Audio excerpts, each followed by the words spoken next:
Nantes, vous êtes là? Un maximum de bruit pour Thibaut!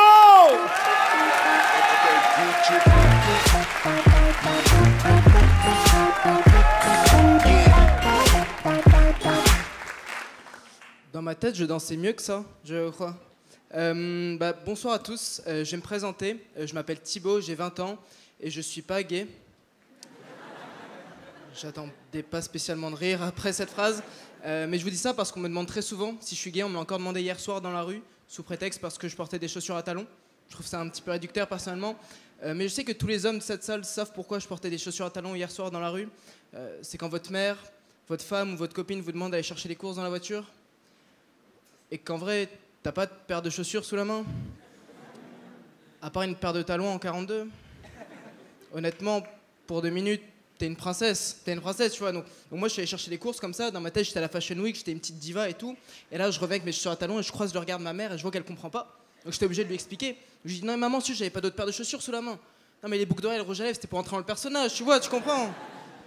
Sombre histoire. Beaucoup de mecs me draguent, pas mal d'hommes me draguent.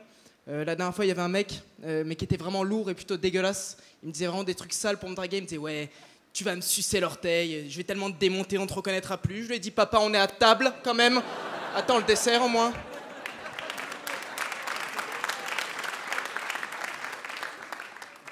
Ça me fait très plaisir de jouer devant vous ce soir, vous êtes vraiment nombreux.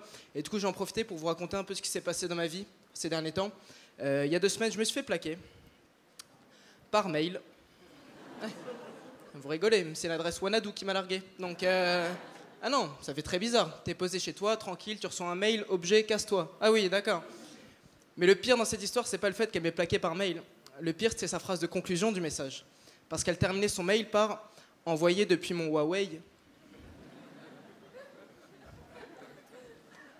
Pour ceux qui connaissent pas, le Huawei, c'est un peu le Olivier Giroud des téléphones. C'est-à-dire qu'il est là, mais personne sait vraiment pourquoi, en fait. Il y a des gens par applaudissement qui ont un Huawei dans la salle? Vous savez maintenant où sont les gilets jaunes de la cigale?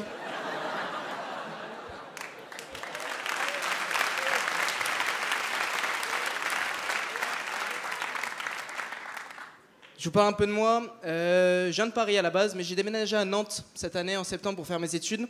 Et je kiffe cette ville, j'aime beaucoup Nantes. C'est juste que dès que je dis à mes potes que je viens de Paris, ils ont tout le temps cette même réaction. Ah mais sérieux, tu viens de Paris? Ils parlent pas vraiment comme ça, mais je sais pas, je me suis fait un petit kiff. Sérieux, tu viens de Paris, mais tu devais payer grave cher là-bas. Alors, je les coupe tout de suite. Oui, je me faisais baiser, clairement. Mais faut pas non plus caricaturer Paris et croire que c'est l'enfer sur Terre au niveau des prix, notamment au niveau des prix de l'immobilier, par exemple. Parce que j'habitais 2 ans à Paris dans une chambre de bonne et je payais pas si cher que ça. Et de toute façon, qui a besoin de 2 reins? Question que je vous pose. J'en ai passé un pour la caution, je me porte très bien aujourd'hui. Récemment à Nantes, je rentrais de soirée et il était 2-3 heures du matin, je rentrais à pied et j'étais pas bourré, mais disons que mon corps et mon esprit se faisaient la gueule à ce moment-là. Et donc je rentrais tranquillement de soirée, là j'ai vu un SDF devant moi et souvent les SDF ils ont un animal de compagnie, un chien, et je les comprends totalement parce que c'est un moment de solitude à passer et je suis tout cœur avec eux. Sauf que lui, il avait une poule dressée. Oui, parce que je vous dis dressée parce que la poule elle bougeait pas. Juste, elle regardait à gauche, elle regardait à droite, elle respirait. Et je suis pas un expert poule. J'ai pas honte de le dire, je suis pas un expert poule. Mais pour moi, une poule, tu sais, ça fait des trucs de poule. Genre, ça court, ça crie, ça a des couilles à la place du menton. C'est ça, une poule, pour moi. Et donc, dans ma tête, devant moi, j'avais le nouveau Avengers. J'avais le dresseur de poule. Super poule, méga poule. J'avais pas le nom en tête encore, mais pour moi, c'est un truc de ouf. Et c'est à ce moment-là précis que je me suis rendu compte que tout en ayant ces réflexions, ça faisait 5 minutes que j'étais en train de le fixer à 1 mètre de lui, à le scanner horizontalement comme ça. Et la poule, elle a interprété ça comme une proposition de combat, comme une demande de joute. Donc elle a commencé à me courser. Je vous fais un récapitulatif. Il est 3 heures du matin, je me fais courser par une poule dans la ville. Sauf que l'histoire ne s'arrête pas là, parce que 30 mètres plus loin, il y avait un autre mec qui, lui aussi, vraisemblablement rentré chez lui. Et il se retourne et il voit que je cours vers lui. Donc il court aussi, logiquement, tu vois. Je vous fais un récapitulatif. Il est 3 heures du matin, il y a 2 mecs qui se font courser par une poule dans la ville. Même à Mexico, il n'y a pas des scènes comme ça. Et la poule, elle coursait pendant longtemps. À un moment, je me suis dit, bon, il est 18h, faut que j'aille en cours quand même. Et miracle, il y a le truc qui m'a sauvé. J'ai vu un KFC devant moi. Ah oui, parce qu'une poule ne va jamais rentrer dans un KFC.